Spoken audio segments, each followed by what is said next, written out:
Bonjour à tous. Nous allons donc traiter maintenant de la partie application dans Django. Donc, pour rappel, Django est structuré en projets et chaque projet peut avoir plusieurs applications auxquelles on associe des modèles. Donc, la première étape consiste donc à configurer donc notre application. Pour ce faire, ce que nous allons faire, c'est utiliser donc l'utilitaire manage.py avec la fonction startup et nous allons créer donc une application qui s'appelle Assets.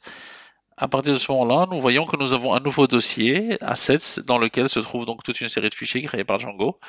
Et ce que nous allons faire, c'est créer un modèle qui va contenir nos assets. Donc la classe asset, la classe asset sera associée donc à la table asset et qui elle-même hérite donc de models qui a été créé préalablement donc le fichier models.py par Django et nous avons un champ name qui est de type charfield donc qui sera un champ texte avec une longueur maximum de 255 caractères.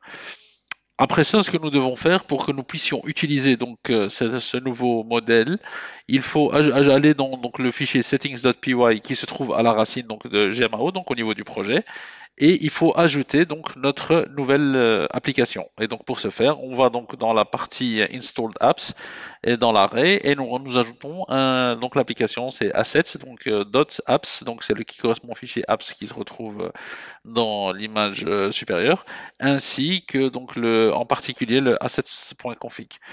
À partir de ce moment-là, nous pouvons faire utiliser la fonction make migrations qui va générer le SQL nécessaire pour la création des tables. Et nous voyons donc assets/migration 001, donc il y a un nombre qui est automatiquement généré par Django. Et après, nous allons exécuter la migration en elle-même qui va se charger d'exécuter donc au niveau de la base de données donc la création de cette table. Une fois que ceci est fait, donc il ne nous reste plus qu'à vérifier que donc ceci a bien été créé. Donc pour ce faire, nous allons utiliser le shell qui est donc à nouveau un utilitaire de manage.py. Une fois que nous avons utilisé le shell, donc nous allons importer notre asset. Donc nous avons bien donc l'application assets.models et nous allons importer donc la classe asset. À partir de ce moment-là, nous pouvons utiliser donc des fonctions prédéfinies, à savoir la object.all qui va permettre de sélectionner, donc c'est l'équivalent d'un select from asset et qui va nous renvoyer rien du tout, un query set vide. Après cela, nous allons créer une variable de type asset avec la propriété name qui sera auquel on va donner la valeur pareil. Après, donc, nous allons faire un save pour s'assurer donc il y a un insert qui va se faire au niveau de la base de données. Après, donc, si nous tapons un asset.id, qui est un attribut donc qui a été créé par Django, qui correspond à la clé primaire, nous voyons que nous avons la valeur 1.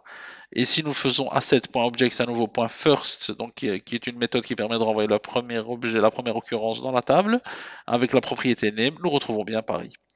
Donc, ceci clôture cette vidéo. Je vous remercie pour votre écoute. À bientôt.